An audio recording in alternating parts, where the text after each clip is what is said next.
I've been doing some colouring in, but I bet some of you are better at colouring than I am. Here's what I've been doing. It is a map of the world. The green bits are land and the blue bits are sea. And I've got a question for you. Can you find England on this map? We live in England. Can you find it in the map? See if you can point at it. I'll point at it. It is here. There's England. Now here's a harder question. Where is Palestine, or Israel if you like? Palestine is where Jesus was born and where most of the stories of the Bible happen. And see if a grown-up can point to it. Or here it is. There's a small country of Palestine where most of the stories in the Bible happen. But this one is an exception. We're looking in our all A slots at the book of Esther. And those events happen not in England, not in Palestine, but in the empire of Persia and the city of Susa, which is here. But the Persian Empire was huge. It stretched all the way from India to Africa. All of this area was ruled over by the mighty King Xerxes. He could do whatever he wanted, or so he thought. Let me read to you a story about King Xerxes. Once upon a time, King Xerxes decided to have a great party, a banquet, and he invited all of the most important people in the empire because he wanted to show off just how great he was. Now, this party didn't just last one day, and it didn't just last 2 days, and it didn't just last 3 days, it lasted 7 whole days of feasting and eating food. All the guests could eat and drink whatever they wanted. And they didn't eat off plates made of clay, like my ones, and they didn't eat with knives and forks like mine, made of stainless steel. The plates were made of gold, and the knives and forks were made of gold, and even the seats they were sitting on were made of gold, which doesn't sound very comfortable, but how splendid this party was. King Xerxes wanted everyone to be impressed at how powerful he was. He wanted them to think that he could do anything at all. Now, King Xerxes was married to a beautiful queen called Queen Vashti. And Xerxes, not satisfied with showing off his gold plates and his gold knives and forks and his splendid banquet, he wanted to show off how beautiful his queen was.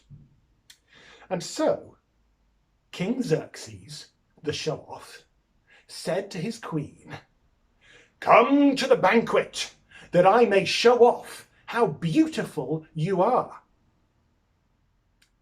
But his queen said, "No." "What?" shouted the king. "No! I am the most powerful man in all the world. Do as I say. Come to the banquet, that I may show off how beautiful you are." But Queen Vashti said, "No." Now remember, King Xerxes, he was throwing this party to show his power. He wanted to show everyone that he could do whatever he wanted. So when his queen disobeyed him in this way, he was so embarrassed and he burned with anger, and he said, "This woman shall no longer be queen.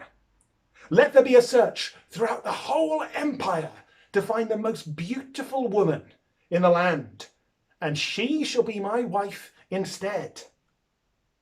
And next week, we are going to meet that beautiful woman.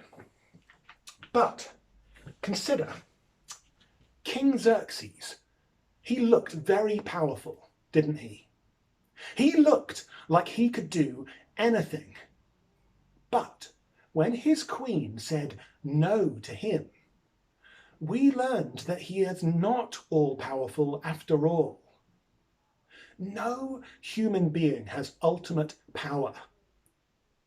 But what we're going to learn as we continue to look at this book of Esther, this story in the Bible, is that God has ultimate power, that the Lord Almighty is the true and good and powerful King, that God really is all-powerful. Even though, as Beth said last week, God is not mentioned in this story, we still know that he is at work, that he is powerful, and that he is good. And our lives can be a bit like that. We can't see God. We can't see him with our eyes. And sometimes things look like they are out of control. But even when things look out of control, God is still king. He has not lost control. In our story today, King Xerxes, he looked all-powerful, but we saw that he was not. There is only one who is all-powerful. God is all-powerful. God is a good king who is at work even though we can't see him. And we're going to continue to see that as we look through this Bible book of Esther.